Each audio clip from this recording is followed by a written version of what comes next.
नमस्कार दोस्तों, आप सबका यहाँ स्वागत है। और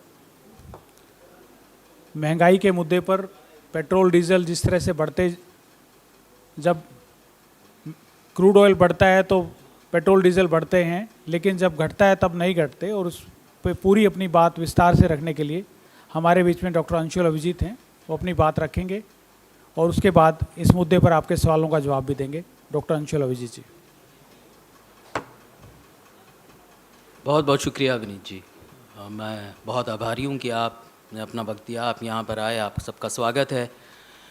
तो जो विषय आपके सामने लेके आया हूँ बड़ा गंभीर है, संजीदा है कि ईंधन की ऊंची कीमतें और महंगाई, इनका क्या रिश्ता है। ये आपके और मेरे जीवन से इसका सीधा ताल्लुकात है। और सरकार की तरफ से एक लापरवाही है, एक संवेदनहीनता है, एक क्रूरता है। वो गरीबों को मारना चाहते हैं, गुर्बत को नहीं। दूसरी तरफ आप जानते हैं कि भारत जोड़ो यात्रा चल रही है, ऐसे ही मुद्दे, ऐसे ही विषय को लेके आगे बढ़ रही है। 21 दिन हो गए हैं, 466 किलोमीटर अब तक उन्होंने कवर कर चुका है अपने रास्ते में, और ज़ोर शोर से कदम बढ़ा बढ़ा के ये अपने मंजिल के करीब पहुंच रहे हैं। और इसकी मंजिल सिर्फ कश्मीर नहीं है, बल्कि मंजिल है भारत को जोड़ना। तो भारत जोड़ो एक नारा भी है, एक संकल्प भी है, एक वादा भी है, एक तपस्या भी है, एक आराधना भी है। भारत जोड़ो नफ़रत और प्रतिशोध की सियासत, घृणा, ध्रुवीकरण, ये सब मिटाने के लिए ये की गई है। और मुद्दे उठाते रहते हैं। जैसे कल आपने देखा था कि हमने अंकिता, जस्टिस फॉर अंकिता और महिला शोषण का मुद्दा उठाया था।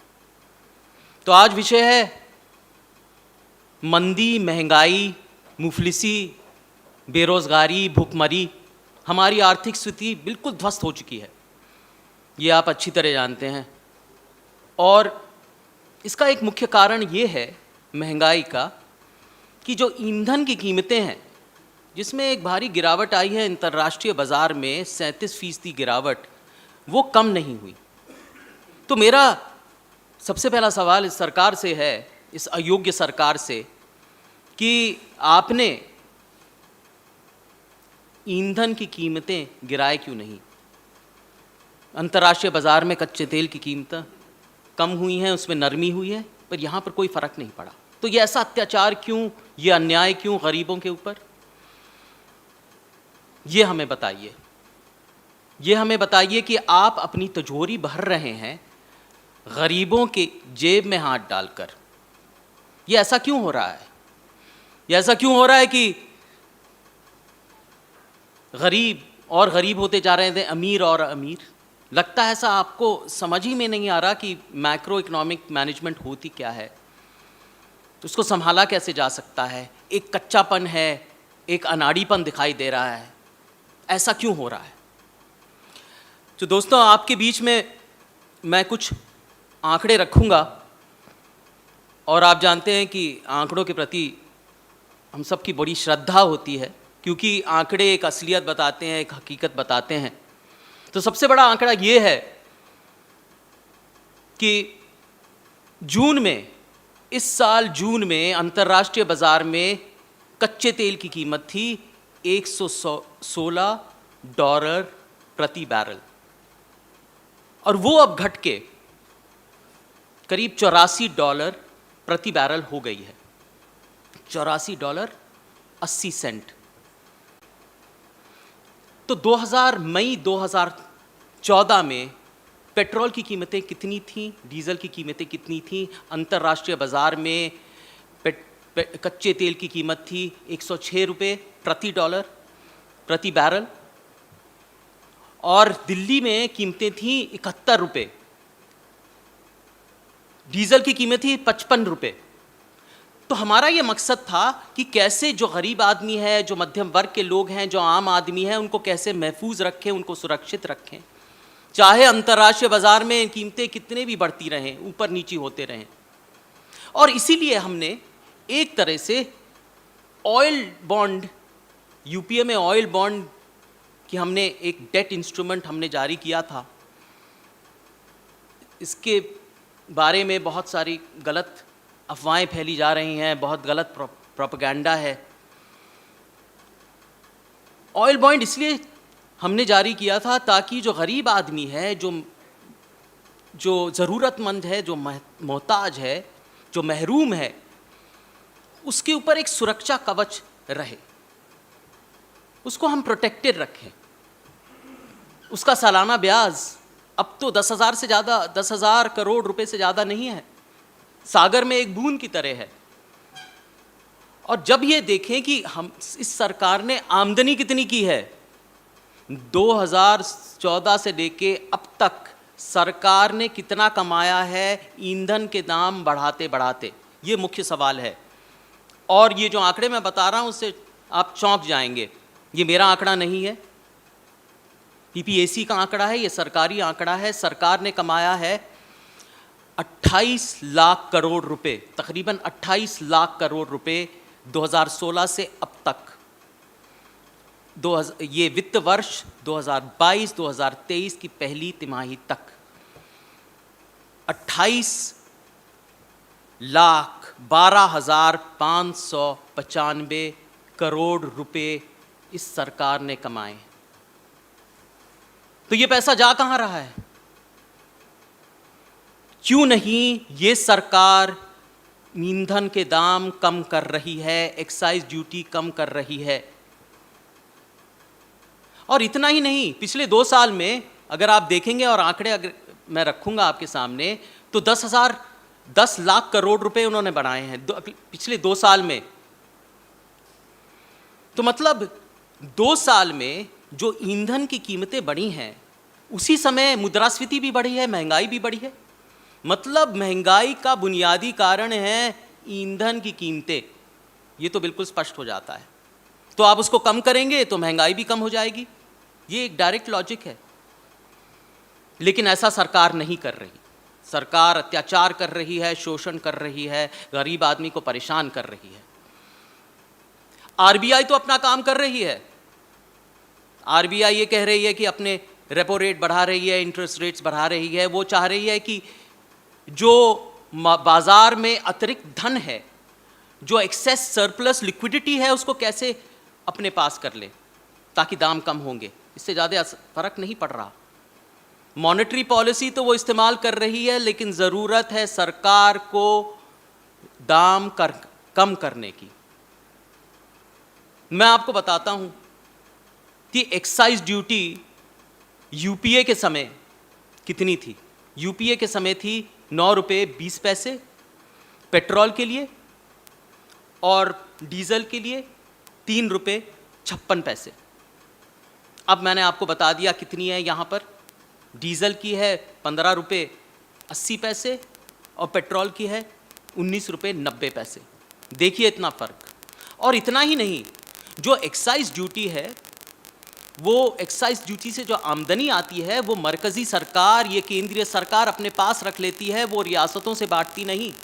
90% जो आमदनी होती है एक्साइज ड्यूटी से, सरकार अपने पास रख लेती है। इसमें है special excise, special additional excise, इसमें है रोड और infrastructure cess, agriculture and infrastructure cess, ये सब सरकार अपने पास रख लेती है। तो रियासतों को बहुत कम मिलता है। एक और मुख्य बिंदु ये है कि आप तो जानते हैं युद्ध चल रहा है। सुनिए वित्त मंत्री जी की दलील। वो पहले ये कहती थी कि यूक्रेन युद्ध चल रहा है इसलिए हम कीमतें कम नहीं कर सकते। हर बार ये कहते हैं कि जो अंतर्राष्ट्रीय अगर कोई संकट है, क्राइसिस है, तो यहाँ पर जो परेशानी है वो सब आयातित हैं, वो सब इम्पोर्टेड हैं, हम कुछ नहीं कर सकते, हम तो बिल्कुल लाचार हैं, सब कुछ जो है बाहर से आ रहा है। ये हमेशा वित्त मंत्री की दलील होती है, उनकी सफाई होती है। यहाँ पर सरकार का कोई दोष नहीं, उनका ये दायित्व नहीं कि महंगाई को कब्जे में लें। ये तो आयातित है, ये तो बाहर से आ रही है, हमेशा ये कहते हैं।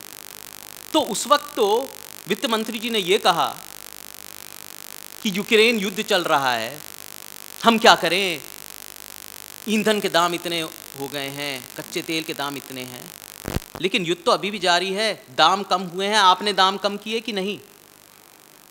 लोकसभा में आपको याद है वित्त मंत्री जी ने कहा था कि महंगाई भी आयातित है, अंतर्राष्ट्रीय संकट है, आर्थिक संकट है, हम क्या करें, ग्लोबल आउटलुक बड़ा कमजोर है, देखिए रिसेशन की आशंका है, हम क्या करें, जो सेंट्रल बैंक्स हैं पूरी दुनिया में वो अपने इंटरेस्ट रेट्स बढ़ाए जा रहे हैं, हम क्या करें, ये जो महंगाई है ये आयातित है। और एक पूर्व वित्त मंत्री ने तो ये भी कहा कि महंगाई है कहाँ, विपक्ष जा रही है महंगाई को ढूंढने के लिए, उनको महंगाई मिल नहीं रही है, और जो गरीब आदमी है उनकी थाली खाद्य वस्तुओं से भरी पड़ी है।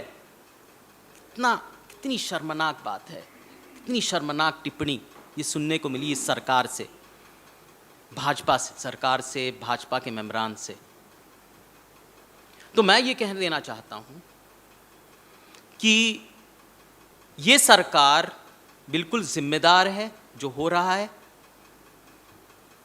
रशिया से जो क्रूड ऑयल आ रहा है वो डिस्काउंटेड है, उसमें भारी छूट है, एक तरह से सेल लगी हुई है, $30 प्रति बैरल डिस्काउंट्स लगे हुए हैं।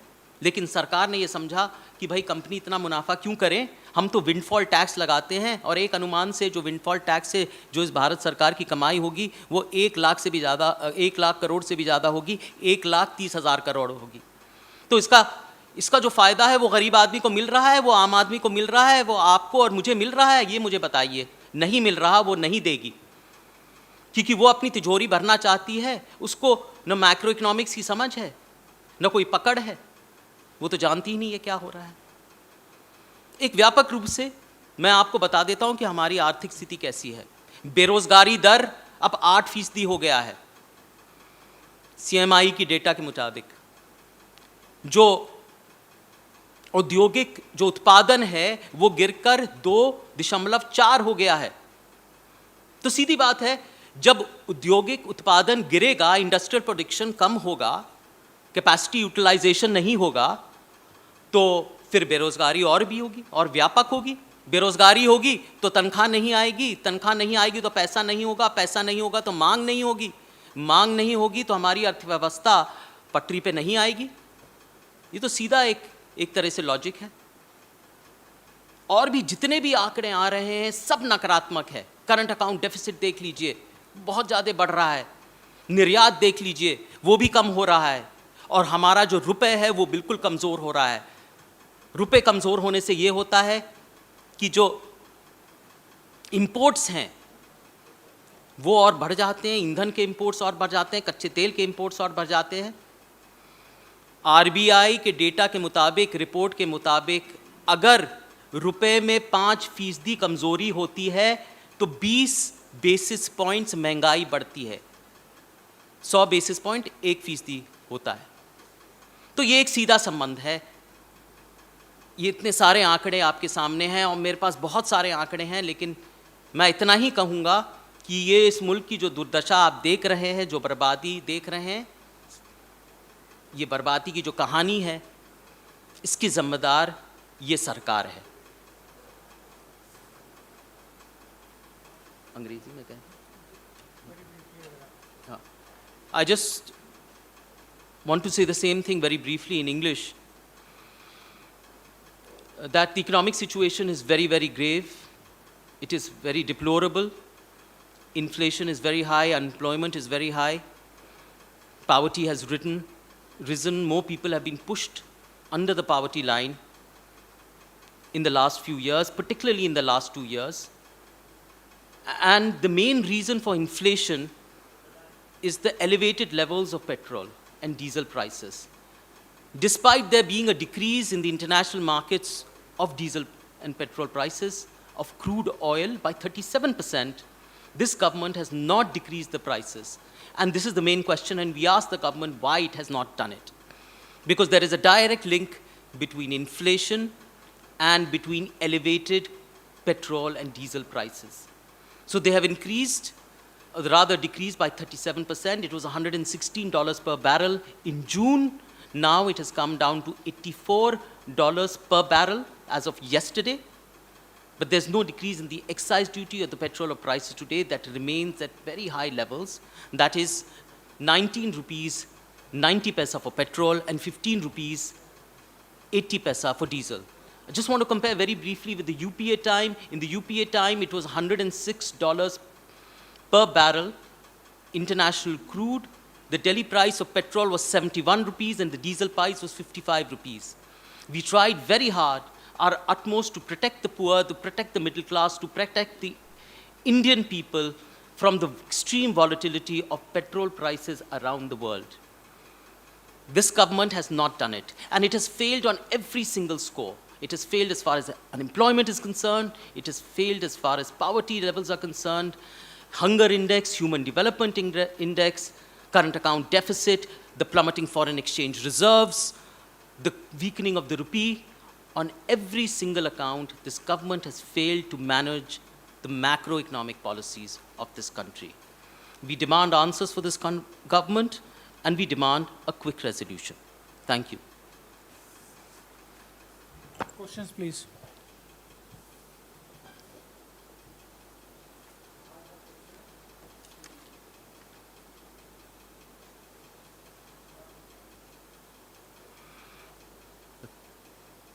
Right, so thank you very much. Pleasure that you came. Thank you. Questions है आपका?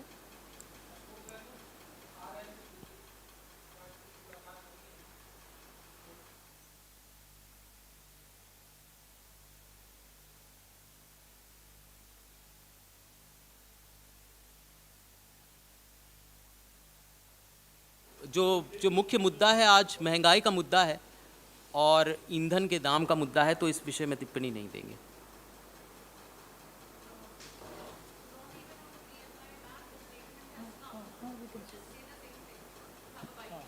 या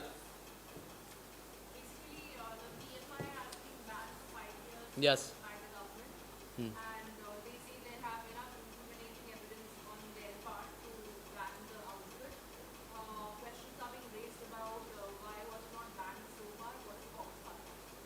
No. So our position is very, very clear.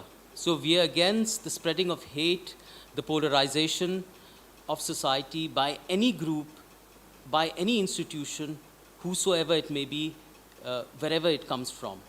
So we want that any institution or any group of people that promote hate and polarization in society need to be dealt with in the manner they should be. So whether it is majoritarianism or minoritarianism, we look at it equally.